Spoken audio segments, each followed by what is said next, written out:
So Halacha Yomi, page 170, the Torah, or at least the Chachamim, limit one's walking distance on Shabbat to 2,000 amot, 960 meters beyond the dwelling or locale which he's spending Shabbat. So if a person wants to walk on Shabbat out of the city, he's not allowed to walk more than 960 meters beyond where he's living.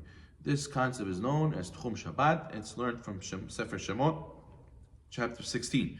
It says each person should remain where he is. No man will leave his place on seventh day. Doesn't mean you can't leave your house.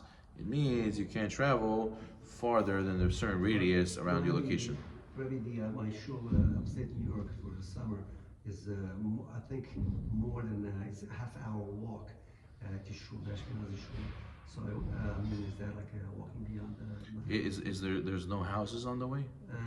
There's houses, but sometimes there's like a huge gap of like maybe quarter of a kilometer. That is no so what's 960 meters? Close to kilometer. Close. 1,000 meters a kilometer. So how much? So that was a little bit more than a kilometer. So the distance between the gap is more than that? No, there's some houses, but there's a gap of maybe 200 meters. There's no houses. So that's fine. It's fine. Yeah. It's under this amount. If it's under this amount, it's fine. 124. A person's possessions are also bound by the laws of Tchum Shabbat, and they can't be transported beyond this area, even though your person is not going there, right? So let's say you have a vessel that someone's going to carry, a goy is going to carry, or someone's going to take it out of the Tchum. That's also not allowed. 125. A person who's spending Shabbat in an open field is stuck to his 4 amot as his dwelling, and the 2,000 amot are measured from his 4 amot. So let's say the city, right? Let's say by us there's Forest Hills, then there's Jewel, right? And then there's Main Street. So let's say technically when you're walking in between, it's like a no man's land. It's like an empty space. So maybe that's leaving the Tchum, because that's not no more houses over there, right? But really, if we measured it, it's not more than 2,000 amot to go from Forest Hills to Main Street. And on top of that, there's also houses on the sides. If you go a little bit more to the sides, there will be houses either way. So therefore, it's considered enveloped. It's still considered within the city.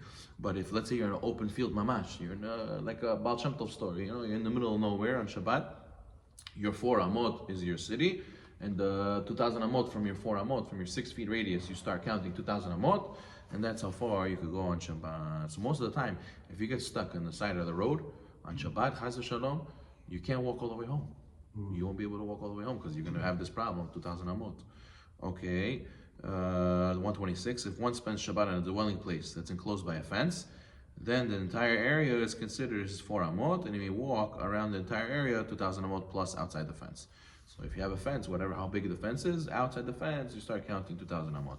127. If a person is spending Shabbat in a residential area, a city, a town, or a village where there is a lot of houses together, then what? They're less than 70 amot or less from each other. Tchum Shabbat is established by measuring 2,000 amot from the last home in the city. So usually if you have a town, you take the last home in the city on the edge and you count 2,000 amot from there. Okay, 128. Even 2 different cities can be considered one city if the houses are close enough to each other. They're within 141 amot, one from the other.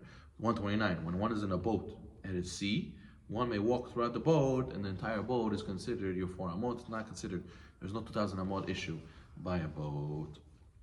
Okay, fine. Leaving the Tchum. 131. One who leaves the Tchum on Shabbat by accident, even by accident, you cannot travel anymore. You have to stop where you are. If one left the Tchum by accident and is in a place where it's surrounded by fence, you can only walk in with the fence. You can't leave that fenced area. Okay. 133. If a person left the Tchum for the purpose of saving somebody's life, he is considered as if somebody who's part of the city that he arrives in, and he may walk throughout the city in its Tchum on Shabbat. So what happens? I went to a different city to save somebody's life, and now I'm in that city. So now my 2,000 amot are from that city that I'm in currently, because I went there in a permitted way. And what's eruv tchumim? So what if I want to travel more than 2,000 amot? I'm stuck. I can never travel more than 2,000 amot.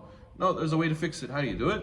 134. In order for a person to move past his initial 2,000 amot, he can set up eruv tchumim. What do? You go and you take a bread, take a meal, and you go and you put it in a place where you want it to be your dwelling place, right? So let's say there's the city, and there's a cottage in the middle of the fields far away. I'll go there before Shabbat, put my bread over there, make that my dwelling place, and that way I'll have 2,000 amot from that place. I establish my dwelling as that place, right? You just can't have bread with you. No, you have to do it before Shabbat. I have to check to see if they're still there. It's not eaten by animals. Right, right. It has to be intact. Even though the Eruv Techumin will allow a person to move forward in a particular direction, this also causes you 2,000 amot to lose the other way. So you gain 2,000 amot that way, but you lose that way, right? So, okay, 135, Eruv Techumin may only be used if there's a reason to walk outside the city for the original Tchum for the purpose of mitzvah. So some reason, some mitzvah he has to go do over there. That's why he's doing this. 136, one must place some food in the place that will be considered his dwelling, thereby make his 2,000 amot begin from that place instead of the place that he is at the beginning of Shabbat. There must be enough food so that each person who wants to use the eruv could eat 2 meals. Upon placing the item there, he says the mitzvah bracha of mitzvah eruv. He makes a declaration that I should be able to walk 2,000 amot from this bread. Or another way to make eruv techumin is if you stay there until the beginning of Shabbat. Right before Shabbat, I'll go to that cottage, I'll stay there, I've established this as my place, and then that's my dwelling place before Shabbat. Okay, we'll stop over here. We finished the laws of carrying.